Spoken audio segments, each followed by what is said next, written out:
E enfim tivemos o primeiro trailer de Jurassic World Rebirth, onde tivemos muitas surpresas, muitas novidades, muitos dinossauros, inclusive, né, que estávamos precisando muito disso.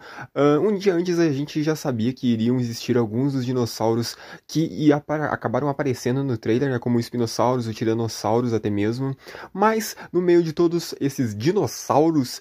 entre muitas e muitas aspas, a gente teve uma criatura ali que se destacou de todas as outras, uma criatura que nada de dinossauro tinha, que estava muito mais para um alien, um xenomorfo da franquia Alien, do que para um dinossauro da franquia Jurassic Park. E eu estou falando do D-Rex, ou D-Rex, um dinossauro mutante que será praticamente o protagonista vilão, o perseguidor de Jurassic World Rebirth, né? O tão esperado por uns, odiado por outros, não tão esperado por alguns,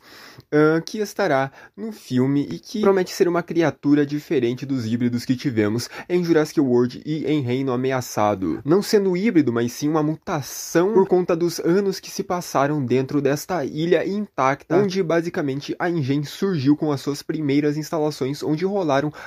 os primeiros experimentos, as primeiras experiências envolvendo dinossauros, onde os primeiros dinossauros foram criados. O que atiça a minha imaginação a pensar que esse dinossauro mutante possa até mesmo ser a primeira grande experiência que deu errado no Jurassic Park, pelas instalações da InGen, no caso. O xenomorfo ele é bem maior que todas as outras criaturas e muito maior também que os dinossauros híbridos que tivemos em Jurassic World e em Jurassic World 2. E segundo algumas pessoas que não gostaram e que acabaram criticando esse dinossauro mutante, falaram que ele está parecendo muito o Muto, por conta do diretor que trabalhou em Godzilla de 2014, onde haviam essas criaturas enormes, esses kaijus que mataram os ancestrais do protagonista principal, do Godzilla. Analisando a sua forma física, nós podemos perceber em algumas imagens que este bicho ele aparenta não ter olhos, mas eu acredito que ele tenha sim, só que ele é meio cego, acredito eu. Porque se você forçar bem a imaginação ali, olhar bem fixamente para a imagem, der uma ampliada, uma saturada talvez, você vai ver que existem duas bolas brancas, uma de cada lado. Se você forçar muito, provavelmente essa criatura ela usa outras táticas para se locomover, para se localizar aonde ela está, e não somente a visão. Acredito até mesmo que ele possa ter uma habilidade de visão noturna, se for o possível. Como todas as criaturas evoluíram para matar, e basicamente, como é dito no próprio trailer, se todos esses dinossauros são letais, uma forma muito mais evoluída das criaturas que foram criadas, este alien, entre aspas, este dinossauro mutante pode ser não só um dos primeiros grandes erros da InGen, como pode ser um dos primeiros grandes erros que fizeram com que a InGen tivesse que evacuar esse lugar. Porém, a gente não sabe até que ponto essa ilha ela está abandonada, porque ela pode muito bem ter sido uma ilha que foi abandonada antes mesmo dos Jurassic Parks existirem de verdade, ou ela foi se deteriorando com o tempo conforme o parque foi fracassando, ou o primeiro parque, ou até mesmo o segundo, o Jurassic World. Mas como já se passaram 2 décadas, desde os eventos de Jurassic World Dominion, é de se pensar que muitos dos aparelhos já estão defasados, decrépitos. E sim, é possível ver algumas estruturas enferrujadas da InGen, né? Algumas plataformas, algumas hastes, algumas estruturas. Porém, pelo menos na minha análise, aqueles frascos dos embriões das espécies dos Velociraptors, elas pelo menos para mim, parecem um pouco intactas, não tão antigas quanto poderiam estar com a passagem dos anos. Eu acredito que talvez esta ilha, onde os personagens principais da Zora e do Dr. Loomis, eles não só vão encontrar talvez um material genético que possa curar a humanidade de uma possível doença, como eles vão encontrar talvez um outro segredo que tem talvez a ligação com este dinossauro mutante e que envolve o lugar não estar tão abandonado assim. A mutação ela é completamente disforme dos dinossauros comuns, ele nem sequer se assemelha muito ao Indoraptor ou até a Indominus Rex, que teve um irmão que acabou sendo morto, assim como a Indoraptor também teve, que acabou sendo morto também pela mesma. Essa criatura parece mesmo ser um kaiju vindo dos filmes da franquia do Godzilla.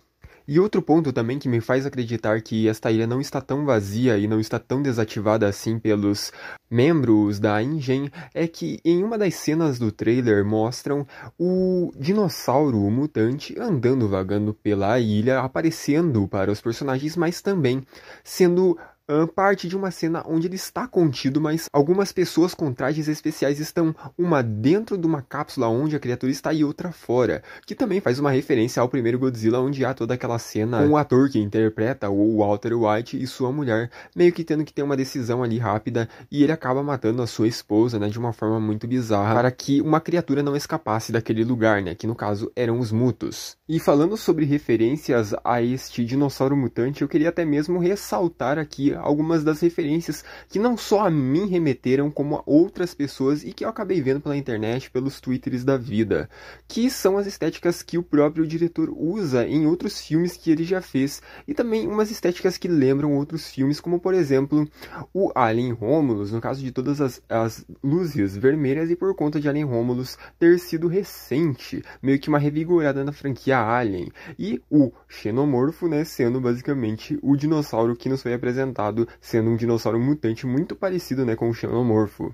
Mas eu até mesmo indico a vocês verem algumas das outras obras feitas pelo diretor de Jurassic World Rebirth, que ele não somente fez fracassos, como você deve imaginar, né, por conta também dos últimos diretores de Jurassic World não terem sido aqueles diretores de peso e tal, né, com grandes nomes, porém esse diretor ele é um pouco diferente, ele fez alguns filmes que tem muito a ver com o conceito de Jurassic Park. Por exemplo, o mesmo diretor que está fazendo Jurassic World Rebirth, ele acabou fazendo o Godzilla de 2014, que tem gente que gosta, mas tem gente que não gosta e tal, mas eu gosto muito daquele filme. Ele acabou fazendo também Rogue One, que é um dos melhores filmes de Star Wars, entre outros filmes, e que as estéticas e fotografias, principalmente, destes filmes, elas se assemelham muito à fotografia que está sendo apresentada aqui nessas primeiras imagens.